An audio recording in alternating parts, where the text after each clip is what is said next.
తెలంగాణ రాష్ట్రంలో సామాజిక ఆర్థిక విద్య ఉపాధి రాజకీయ మరియు కులగణనపై గౌరవ ముఖ్యమంత్రి గారు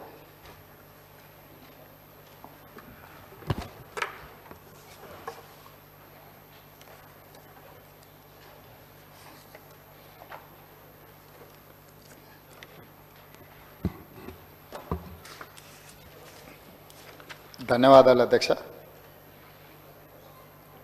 ఒక చారిత్రాత్మకమైన సందర్భంలో ప్రజాప్రతినిధిగా జీవితకాలం గుర్తుండిపోయే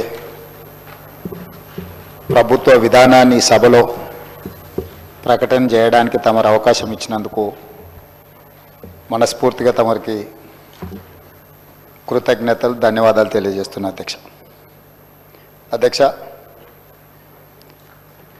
బలహీన వర్గాలకు సంబంధించి ప్రధానంగా ఈ సమాజంలో వాళ్ళకి సంబంధించిన లెక్కలు కానీ వివరాలు కానీ లేకపోవడం వల్ల వాళ్ళ యొక్క వివరాల కోసం ఎన్నో రోజుల నుంచి చర్చ జరుగుతున్న సందర్భంలో ఈ సభలో ఈరోజు సామాజిక ఆర్థిక ఉపాధి విద్య రాజకీయ మరియు కుల సర్వే 2024 నివేదికను ప్రవేశపెట్టడానికి అవకాశం ఇచ్చినందుకు మనస్ఫూర్తిగా మీకు ధన్యవాదాలు. రాష్ట్రంలో సామాజిక ఆర్థిక విద్య ఉపాధి రాజకీయ మరియు కుల సర్వే సమగ్ర ఇంటింటి కుటుంబ సర్వే నిర్వహించాలనే ముఖ్య ఉద్దేశంతో మంత్రిమండలి ఫిబ్రవరి 4, 2024న తీసుకున్న నిర్ణయం ప్రకారం తెలంగాణ శాసనసభ ఫిబ్రవరి 16, 2024న క్రింది విధంగా తీర్మానించింది. వెనుకబడిన తరగతుల, షెడ్యూల్డ్ కులాల, షెడ్యూల్డ్ తెగల మరియు మిగతా బలహీన వర్గాలకు చెందిన ప్రజల అభ్యున్నతి నిమిత్తం వివిధ సామాజిక ఆర్థిక విద్యాపరమైన ఉపాధి రాజకీయ అవకాశాల ప్రణాళికలను రూపొందించి అమలు పరిచేలా తెలంగాణ మంత్రివర్గము 4, 2024 తేదీన చేసిన సిఫార్సు మేరకు తెలంగాణ రాష్ట్రమంతటా సామాజిక ఆర్థిక విద్యాపరమైన ఉపాధి రాజకీయ కుల సర్వే కులగణన ఒక సమగ్ర ఇంటింటి కుటుంబ సర్వేను చేపట్టాలని సభ ఏకగ్రీవంగా తీర్మానించింది.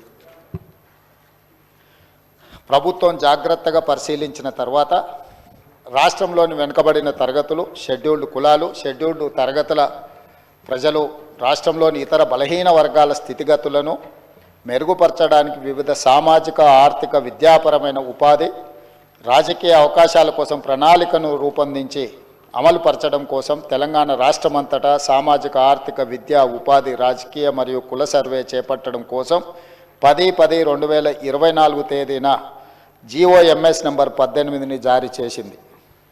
అధ్యక్ష, ప్రభుత్వం 19/10/2024 తేదీన 122 క్యాబినెట్ A2/2024 మెమో ద్వారా సామాజిక విద్య ఆర్థిక ఉద్యోగ రాజకీయ మరియు కుల సర్వే నిర్వహణను పర్యవేక్షించేందుకు గౌరవ నీటిపారుదల మరియు CAD ఆహార మరియు పౌర సరఫరాల మంత్రివర్యులు శ్రీ N.